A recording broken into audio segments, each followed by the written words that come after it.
Swider man, he's getting all the attention now. Ooh, I like that Swider man. That might be Cole's new nickname. Swider basket and a foul. Eddie Casey. Swider answers back. Swider from deep. Laces the three. Swider and one. Count the bucket. Welcome back to the Swider Show, everyone. This is our anniversary episode, Patty. This is our 1 year since we released the podcast, and who else will we have on this podcast besides the Buddy Boeheim? The Buddy Boeheim is back. His third time on the podcast, is now breaking Jimmy's record from before, or tying Jimmy's record from before for being on the podcast for the third consecutive time. So we are a Boeheim podcast, and we're excited to have Buddy back. What's up, bud? My guys, it's an honor, first of all. I saw Jimmy was on the week before in Towers of Records, so I was waiting for that text, so I'm happy I got it. And I think the anniversary kind of trumps it. It might be like a 2-in-1 thing, so I think I have the up on him. So great to be back. That's the problem now for Jim, is like he's digging himself in a hole where you have, I guess it's our fault too, but you're the inaugural guest, and now anniversary, we brought you back. So next milestone, we might have to have Jimmy on just to like heighten the competitiveness. Yeah. But yeah, it made too much sense. So like Cole said, we appreciate you joining us.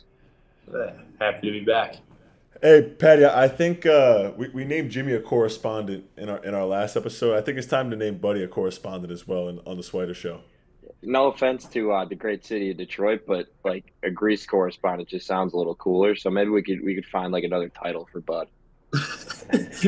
I don't know. After seeing his new apartment, I think he's worthy. The new place is nice. I think Detroit is underrated. Some good food spots here, so I think it's definitely growing on me. It's similar to Syracuse, so I like Detroit. I think it's you guys got to come out too. You got to come out and spend a weekend with me. I'll take you to the spots, and we'll catch a baseball game. We could do a live pod. Yeah, could definitely set something up. Don't compare Syracuse to Detroit. Syracuse is a much better city than Detroit. I think Syracuse is my favorite place, but I think Detroit is pretty good. It's got some perks to it. Hey, Patty, what do they say about every city that sucks? It's got character to it. It is gritty. It's gritty here. We got a lot of character. But my first topic on the agenda, we'll get into how the offseason was. Your decision to go back to Detroit, like we just mentioned. But I think why everyone's tuning in that knows our background, knows the history of the show, is curious about me, one, being against 3 Patriots fans. I guess Bud still considers himself a Patriots fan, even though he hopped along for, like, I think within the last 20 years, roughly 6 of them, coincidentally, he was a Patriots fan. But Cole and Adam are both Pats fans. You took an L from, I don't know, a C game from the Eagles at best, and you still couldn't beat him. So I don't know if you guys want to defend yourselves, but tough Sunday for you guys. I'll start. When you look at the way that we start out the game and you guys weren't able to close us out, I look at it as convincing. You know what I mean? I feel convinced going into the rest of the season that we have a chance to make the playoffs. Jalen Hurts, we got him out of sorts, and I think we shot ourselves in the foot, and that's what cost us the game. But Adam will have a better analysis of the game. See, I haven't slept in 3 days thinking about my response to this. Here's what I'll say. The Eagles are very likely the best team in the league, or supposed to be the best team in the league, and we lost to them because of a foot not getting in bounds. Week 1, so there's lots of ways to grow. And our over-under total is 6.5 wins on the season. I think we're going to smash through that. I think we're going to make the playoffs. I think the Bills are going to lose again this week. It's going to be a rough week for Jimmy Boeheim. And, we got some we have some positive things to look forward to this season, in a season where people are doubting us already. So don't doubt Bill. Yeah, I think, Patty, if anything, you should be a little nervous from that. I think the Patriots have nothing to lose this year, really. They're coming in with not a lot of weapons on offense, and they still managed. Mac had over 300 yards, had a good game, and, they were down 16-0. So I think I always trust Bill Belichick. I'll always be a Bill Belichick fan. Me and my dad will always root for him. But I'm kind of on the Detroit bandwagon right now. I think they're going to win. Okay. They're going to win the division, make the playoffs. But I do think that New England can make a run. I don't think they're going to make the playoffs, but I think they'll definitely have 7 to 8 wins. And we'll see Detroit, maybe Detroit, Philly in the playoffs. It's a spot I didn't think I'd ever see the Patriots fans in, where you guys are talking about moral victories. You got down 16 zip off the bat. Yeah, sure, you played a fine game from there. The Eagles played about as poorly as they're going to play all season. And I don't know. Yeah, you guys. I mean, you had an opportunity to win the game, but you still lost by 5. You didn't cover. Yeah, I just don't know what to say. I was disappointed with the Eagles because we set ourselves at like a higher standard. You should win that game by at least 15 points. But I just look at it as we're like the mid-2010 Patriots now, and you guys are kind of like the rest of the NFL. So all those are. Well, if you're the mid-2010 Patriots, that includes like 4 Super Bowls. So that's what I'm saying. That's what we're building towards here. Jalen Hurts is a year older than I am. Too early to say. You got to win a Super Bowl first before you can start talking Patriots. I mean, they won one within the last, I don't know, era. Yeah, but the Patriots I'm just saying. Yeah, but doesn't hold. Okay, 2 completely different rosters. Not point on my end. What I'm just saying is like it's a little bit embarrassing on your guys' end to be talking about this game as if it's a win when it did not in fact win the game. It's a positive. It's not a win. It's a positive. All right. So it just shows where the two teams. It's a positive for you guys, and you won the game. It was a negative for Philly fans, and they won the game, or you lost the game. You know what I mean? You know what I'm saying? I got an early. The Eagles are the 3rd best team in the NFC. In the NFC? Dallas and the 49ers. Yeah. Yeah. I think those are my 2 picks to make the Super Bowl. Some real no recency bias there. Brock Purdy. You got a complete team. That team is scary. I think that team is more complete. If Brock Purdy can make plays and game manage, they'll be fine. Yeah, they are pretty stacked. They're definitely their number one concern if you're an Eagles fan. But listen, it's a new coordinator. It's a new offense. They're all getting adjusted. It's a tough place to play. You still win the game by 5. You get out of there with a win. And I don't know. I got like 13-4 in my sights. That's how I think it goes. They also play in about an hour. We're recording this on Thursday night. They're probably going to beat the Vikings by 10-13, a cool 10-13, some kinks again. But hey, quick before we move on to asking Buddy a couple more questions. Predictions for tonight.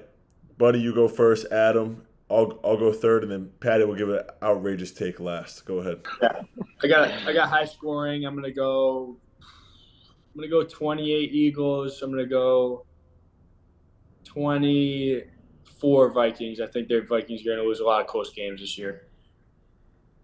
Yeah, I have a similar thought. I think it's going to be high scoring. Jay Jett is going to light up the Eagles defense, just like Kendrick Bourne last week. They're not even comparable wide receivers, and I'm comparing them right now. So it's gonna be rough for you guys. Here's what I'll say. Let's go with a 5-point victory for the Eagles, but things could flip very quickly. We'll see what happens. I'm gonna go 35-31 Vikings. I'm a big Kirk guy. I think Kirk's gonna come in clutch tonight with 35-31. And before we move on to Patty, shout out to that Philadelphia. He'll never see this, but the Philadelphia Eagles fan who was out there at 4:45 this morning getting ready for the game. He might see this. that guy strikes me as the type of guy that any type of content that's getting put out there for him, he's gonna chase it down. So yeah, that video made my day. That's just how we do it. There's no other fan base that does it like that. But as for Bud, what did you say your prediction was? 28-24 Philly. I like that a lot. I think it'll be a little bit of a struggle. I do think it'll be more high scoring, like you guys are saying. Eagles are pretty banged up already. They got Nakobe Dean out, Blankenship's out, Bradbury's out. Yeah, Gainwell on offense is out.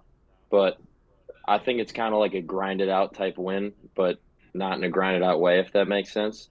Like there's going to be a lot of stress involved tonight, and I think there's going to be multiple times where I think they're going to lose. But I think Jake Elliott wins it at the buzzer. I'll say 31-28 Eagles. Wow, okay. So we got an exciting game coming, hopefully. Yeah. But if they win like 38-0, I wouldn't be surprised. Wow. Well, good football talk, but we're going to move on to Buddy now. Well, Buddy, first off, I mean, you decided to go back to Detroit. Were there any other teams that you could have seen yourself going to, or you kind of had your heart set on going back to Detroit for year two? Yeah, I think I was kind of, after summer league and just being around the new staff, I really enjoyed it. Love what they're building here. But, I talked to my agent a little, and obviously had a lot of E10 interest anywhere. He said just about, 10, 15 teams, whatever it was. So a lot of interest after good summer league. And then, Orlando was probably one of the more interested teams. They, were thinking about two-way possibilities. So we were kind of waiting for that. And obviously, if you get that, you take it. But it ended up just being a training camp deal, which I think, I think they need shooting. That would have been a good place for me too. But I've just been really happy with my first couple months of summer here and just really getting closer with the guys. And it's a good group. I really like what they're building here. So I think it was a no-brainer to come back once everything, worked out itself, and just really enjoying myself so far, really getting comfortable, getting close to the coaching staff. And it's been a great summer. So really excited for this year. And I'm happy to be back. How was your second summer league experience? Because I know that was one of the topics we talked about last summer. We mentioned it with Cole, how you kind of like have your feet wet, the ins and outs of being in summer league, of being in Vegas for 12 days. But how was year two for you? Yeah, it was definitely. I was much more prepared. I feel like just like going into the year, I think experience has been the best teacher for me from year one. But from start of training camp, I just felt so much more comfortable, confident, being more aggressive, and shot really well in training camp. And it kind of translated to the first two games. Obviously, played really well and limited minutes, and you want to obviously play more when you're shooting the ball that well. But towards the end, I showed what I could do. I felt like even in limited time, and then towards the end, definitely didn't play as well as I wanted to the last couple of games. But it's a long week and a half, and you're not practicing the last couple of days, so I kind of got out of rhythm a little. But overall, it was really fun and a good experience. And I think I'll build off that, and was able to produce first two games were probably big two of our better games against good competition. So that was great. If you're a Buddy Boeheim fan, you probably saw the G League TV post at one point where he was averaging 62.8 points per 36 minutes. So through his first two games. So shout out to Bud for those stats, man. I think my dad looked at my brother when the game and said that, and Jimmy just started laughing. My dad was he's always fun to have at those games, and my mom always has some good stories after those games. So I like seeing him in the crowd. Did you get to the point, like, you're getting screwed with playing time, we don't have to go on that road, but did you get to the point where you were like the first three you missed? The game that I was at, I think it might have been your third game, and you missed your first three, and I was like, damn, that like brings me from 90% down to like 75. Was that like creeping in because you were getting so much fanfare for being like Buddy Boeheim shooting 85% from three? I just honestly wanted to keep shooting because I thought I was just going to keep making them. But I took one the third game. I took one at the end of the quarter, like deep, just like not a good chance, and the whole bench. Those are the killers. Everyone on the bench was like, "Why would you do that? Like you're shooting." I'm like, I don't care. Like, what if I make it? So I was just like, what if I make it? I don't have a conscience for that stuff. I kind of just think, let me keep getting them up. But yeah, definitely. After I was like, man, I really could have probably been more conservative at some points, but it is what it is. The shooter mindset, bud. The shooter mindset. Well, you did. Yeah. I mean, you just brought up your dad, and this is the first time your dad hasn't coached a team in 47 years. Or, I mean, he hasn't officially been in a game yet. But what is it like being around retired Jim Boeheim? Man, it's fun. You guys saw it. He just loves to talk about basketball still. We'll have conversations. He loves talking about this upcoming team still, and we'll talk for a while. But I mean, it's been fun. He's just been so much more relaxed and really enjoyable all the time. He's not stressed about a recruit. He's not on the phone with a reporter or family or players, parents. So it's been really fun, and it's just been. It was a great summer. One of the more enjoyable summers for all of us to be at the lake, to go golfing, to have family dinners, and we had a lot of good moments this summer. And when you guys visited, we had a fun dinner, and he's bringing out the jokes, and he's in a great place right now. And once the season starts, he'll be ready to do some stuff. So I think he'll probably call some games or something. But he'll figure it out, and it's been great though, I think, so far. I would pay a lot of money to see a commentated game by Coach Boeheim.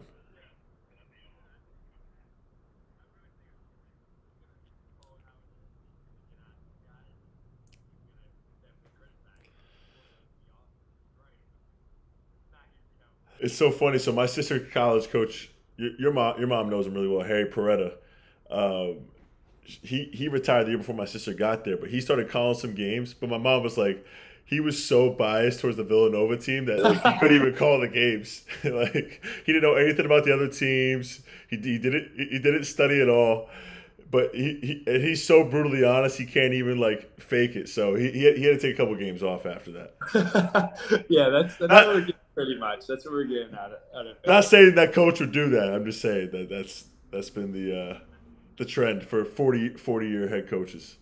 Yeah, I think I'm kind of really want to see it, so I'm going to keep urging to get to that. So we'll see. That does have to happen, But you mentioned the lake. I was very impressed. I think Swider would agree with me. First of all, at the setup, we talked about it. Unbelievable. No surprises there. But I was also impressed with you just being full lake guy. Like running the show on the dock, fishing. You had your setup in the shack there. Like no shoes on the entire 24 hours I was there. I know it was your first summer there. And you said it was relaxed and everything. But did you like hit the ground running there, or were you just cosplaying for us that weekend, or did you see yourself becoming a lake guy this quick? Oh, definitely. Always. I mean, I love fishing. I grew up fishing with my dad, so I kind of fell in love with it. Jimmy never was a fisher guy and didn't have the patience, but I was always that guy. So, I was just itching to get out there, and that's the first thing I did when I got home. And really, whenever I came home, that's right where I went. I went there. I took the jet skis out. It took a month to get them, but once we got them, and the fishing boat is what I like the most. I'll get up at 7, 8 o'clock in the morning, and I'll fish for 5 hours. And me and my friend would fillet the fish every now and then, catch a couple fish and cook them up and eat them. So I think I adjusted pretty quickly, probably quicker than the average person, but I think I was kind of ready for it. I've been preparing for it, and yeah, it's a unbelievable spot. So yeah, it was a great summer out there. Yeah, I mean, I think that's a good catch up with Bud. Obviously, he's doing really well. Had a great summer on the lake and killing in Detroit right now. So we're gonna head into Cuse trivia right now. But before we head into Cuse trivia, we just want to mention that last time when we went up to Skinny Atlas, we saw Coach and we asked Coach all the questions that Adam asked us on the podcast, and he got every single one of them right. So if we were really to judge everybody, Coach would have won that show. So. We're gonna do Cuse trivia today, ran by Adam. So Adam, take the reins. All right. Well, this is the third week we're doing some trivia, and these ones I think Coach Jim Boeheim might get all of them, but we'll have to see. You should. He better. So we're gonna do some Syracuse basketball trivia. What else is better than that for the anniversary episode? Today there's gonna be 10 questions, 16 points available. I'll get into that in a minute. But we're just going to get right into it. Some easy ones, some hard ones. Okay. So you said Coach Jim 16 Boeheim, points? 16 possible points. And don't worry, I'll keep track. All right. I'll keep track. All right, question number 1. Like I said, some of them are easier. Some of them are a little harder. Coach Jim Boeheim famously coached 47 seasons in Syracuse, New York. How many of those seasons did he miss the postseason tournament, March Madness? Oh, man. An NCAA tournament? Yeah, the NCAA tournament. Hey, are we including the years? No, well, are we including the COVID year A, and B? Are we including the years that they were on a tournament ban? 47 seasons. How many years? How many years did he miss? All right. Okay. Shoot. Oh, this is tough. How many years they missed? Right, not that they made it. Correct. The miss is the correct number. Yep. I got it. Right. I'll go first. I said 8. Buddy? Said 10. Cool. 12. The correct answer is 12. If you remember, he made 35 tournaments, and Yep, I remember that. That's what that's how I thought you'd answer. Ryder. Listen, real Cuse fans block those out. I don't even remember that June. Yeah, that's what. No, but the thing is though, you can't count like I think 3 of those years because the COVID year and I think there was two tournament bans. So I don't even count all 12. That's why I was asking you that question. But go ahead. You were all over that one. That's pretty impressive. That's really impressive. I'm a Jim Boeheim fan. All right, 1-0-0. All right, 1-0-0. Question number 2. How many former Syracuse players are currently signed to an NBA contract? You have to be signed right this second. So what standard contracts? No, in the NBA. Is there 2 of them on the podcast right now? There's 2 of them on the podcast right now. All right. That helps. Yeah, that helps. Actually, I don't know if I have it. I don't think I do. It's. I'm not gonna give any hints. Oh, I am blanking. Wow, good save. I said 5. Buddy? 5. Cole? 4. I think I'm blanking on one. Patty, name your friend. I mean, it's you 2, Jeremy Grant. Bud, you take the next 2. O'Shea and MCW. MCW's not signed. MCW is not signed. Oh, The correct answer is 4. Yep. Ah, damn. Yeah, he's probably. Yeah, that's probably right. Yeah. Dang. Count it. I had 4 written down first, and I was like, "Oh, MCW." But I honestly blanked after you 2 and Grant. I couldn't think of anyone else, but I knew it was more than that, so I put 5. I was just like going through all the teams. Damn. I thought that was right. Here's your third question. So far, it's 2-0-0. Cole's up. Ground needs to be made up here. Who is the all-time leading scorer at Syracuse University basketball? Oh, it's easy. I actually didn't know this name when I was researching for some reason. Oh my God, I know who it is. I'm blanking on his name though. I can picture him in my head. I know his number and everything. Yeah, I mean, you should know, though. Yeah. Oh, I'm gonna be thrilled if you don't know this. No, I think I have it right, unless I'm wrong. Is it Lawrence Moulton? Bud, was his nickname Poetry? Don't count mine. I had his number 21 that I wrote Lawrence Moulton. So 2-1-1. I knew it was Lawrence Moulton. Wow, that's a big miss for us, Bud. We're back in it. People call him poetry and motion. Poetry and motion. And Moulton. Yeah. There's also stories. People say he used to like count his points in practice. Yep. Yeah. Someone said that last year. Like he'd be like, "I have 42 today in practice." Yeah. He still wears NBA high socks to practice currently. Yeah. Yeah, he came to a couple of years I was there.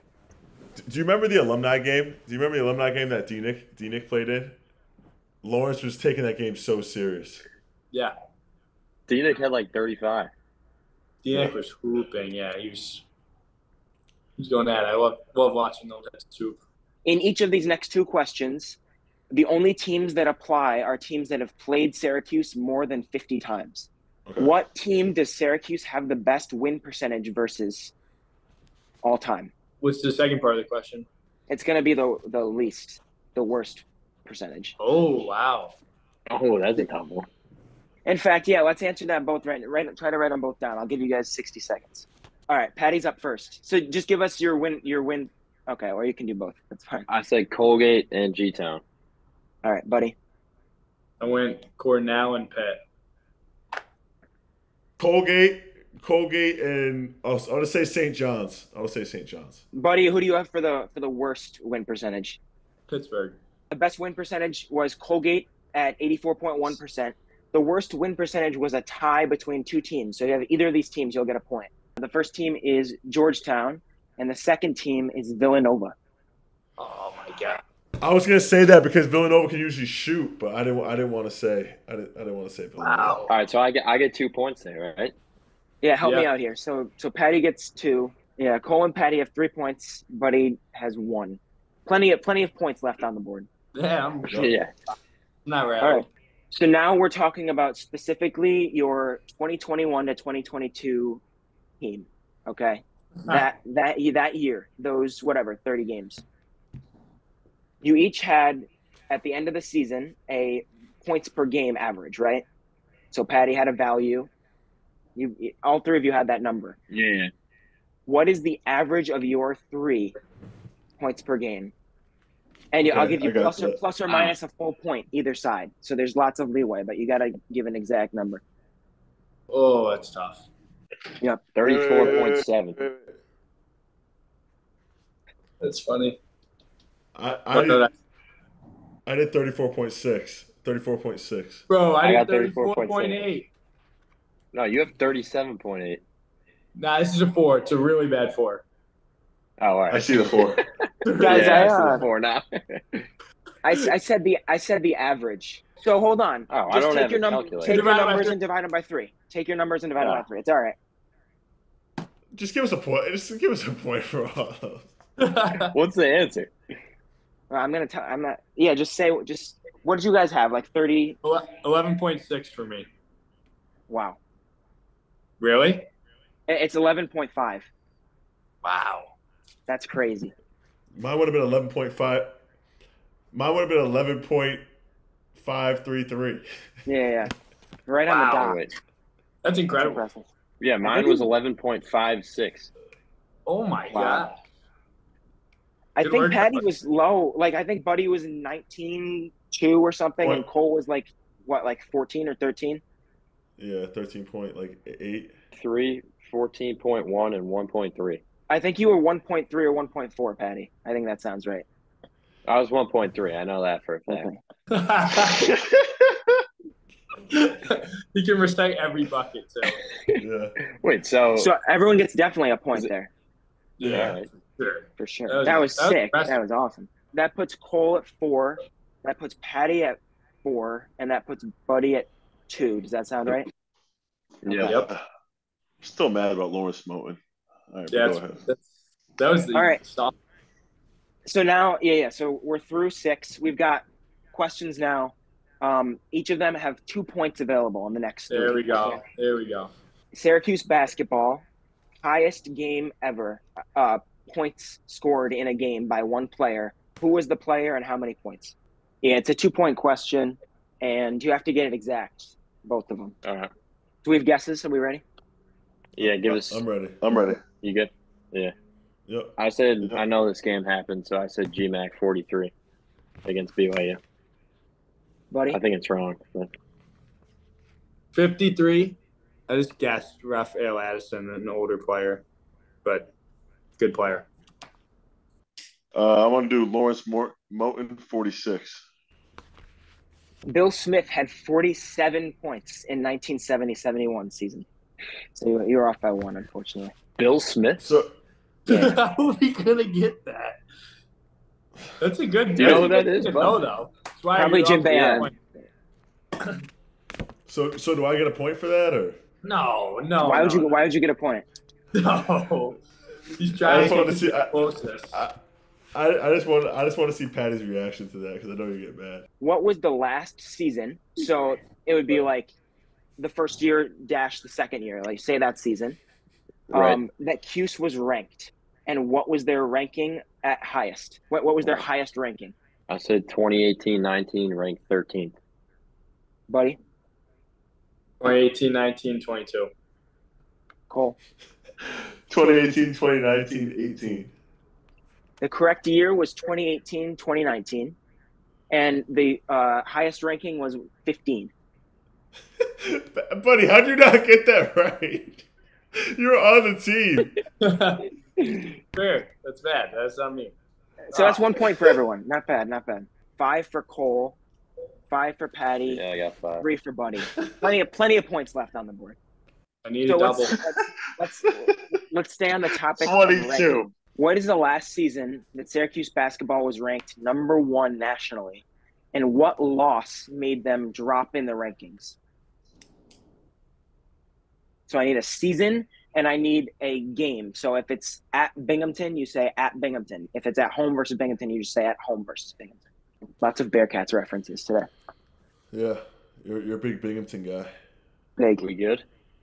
We're running the America East this year. I'm telling you right now. I got it. 2013-14. BC. Okay. I went to BC. I said 2013, 2014, Georgia Tech. They lost them after. Cole? I had 2012, 2013 home BC. It was 2013, 2014, and it was at Duke. Anyone remember that game? That's wrong. Wait, no way. They lost the game before that to BC.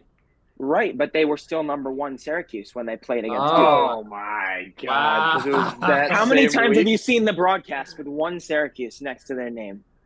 I'm saying even if they had beat Duke in that game, the game that made them not be number 1 anymore would have been BC.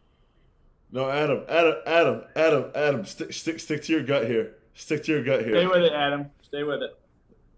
I think That's fine. I got the season right though. That's probably the last time we lost to BC. It was also the last time we wore blue jerseys. We wore blue jerseys for that game because the guys wanted to, and my dad said never again. Yeah, it was like mismatch. Was it like the top orange and the shorts were blue or something? Yeah. They were sick, but we were like 0-4 in them, so my dad was nervous going into the game. And after, he's like, I never want to see those jerseys again. And BC was like 5-20. Yeah, that was bad. That was the kid. No, it was terrible. That was the kid on BC who they asked like what he'll remember or miss the most about playing at BC, and he said going out to eat. Going out to eat. All-time answer. Cole is 5. Patty has 6. 6. Buddy has 4. The final question has 4 points available, and I'm going to give you a couple minutes for it. It's not easy.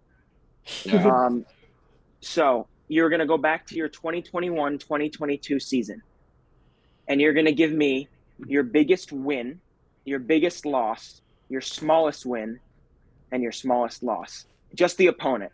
Margin of victory and margin of loss, or how small. I said Louisville at the Dome. Is that wrong? Oh, shit. I completely forgot about that. I forgot about that, too. I said Lafayette at home. I was just thinking of regular season. Killing for us. They're by 50. Lafayette was, I think, 25? No, I'm sorry, 34. 34. But the Florida State ACC tournament game was 39. Oh, that's a good one, bud. That's a good one, bud. Yeah, Lafayette's a good guess, though. That was in the back of my head. Dude, I was just thinking of the games that I played the most. In Louisville is when I played the most. So I was like, oh, okay. That's fair. Unfair advantage.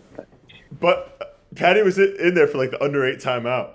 No, I know. Yeah, exactly. I got taken out in the Louisville game with like 3 minutes. That's awesome. All right, let's hear the biggest loss. I'll take that loss. Biggest loss. Yeah. It's Duke at home. Duke home. It is 25-point loss to Duke. At Duke was 20, yeah. And then at home was worse. I think it was 24-5. That was a rough game. It felt like 60, though. It felt like, a lot. I think what was it, 27 to 10 or worse or something like that? All right. Come on. Next question. Yeah, we got a Colgate question in there, and we're talking about this. Yeah. I think I got small. Closest win. win. You guys are going to get this. I think I am. Georgia taking home? Yeah. Indiana at home. No, so Georgia Tech was 1 point. Yeah, Georgia Tech was 1 point. Yep, Georgia Tech. Oh. There we go. I might be ahead of Swider now. I'm this is This is the big one. This is this is a huge big one. I don't think you guys are gonna get this one. I don't think I got this one. I don't think I got it either. I was trying to think of shots that we had like at the end where it was like back break and that we missed the buzzer beater. This one's gonna make us all tied. I'm pretty sure. I think I got this one. Cole, I don't think Cole can win. I think Cole has 6. And Cole's Patty has 8, and Buddy has 3. 7. Okay. All right. I said Virginia at home for this. No. I said Miami on the road. Yeah. But Swider hit a late 3. Yeah. No.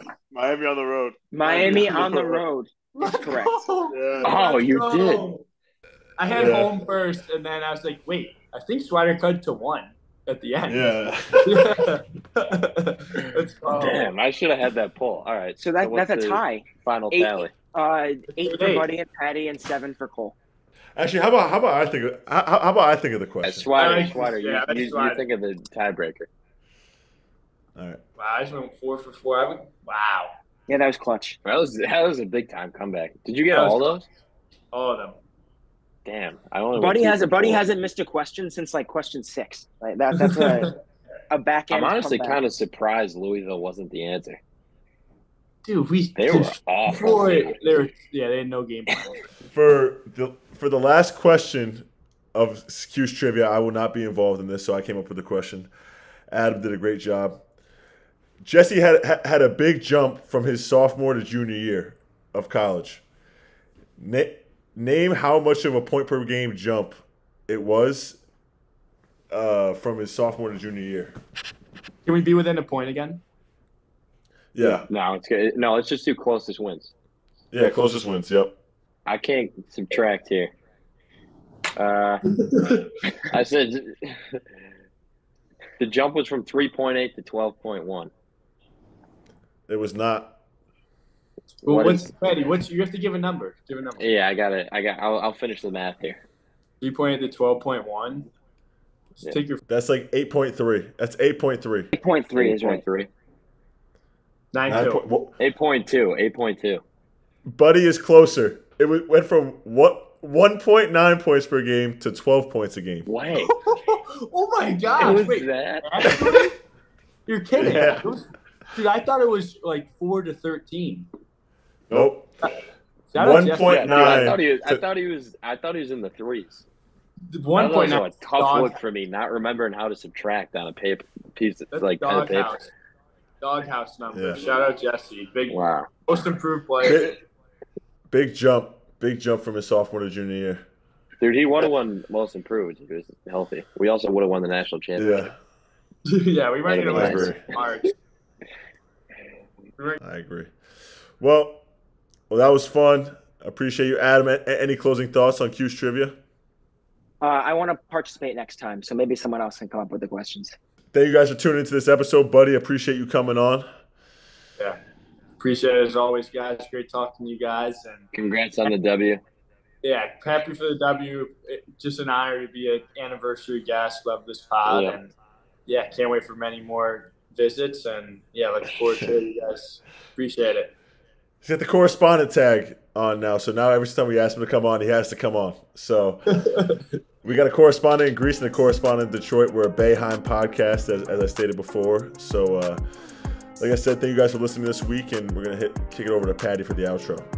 I'm reckless, I'm dumb, according to you, but you don't know shit, huh? You don't know how I move. I'm rolling, I'm smoking and do. I ain't telling lies, baby, you know that I'm the truth.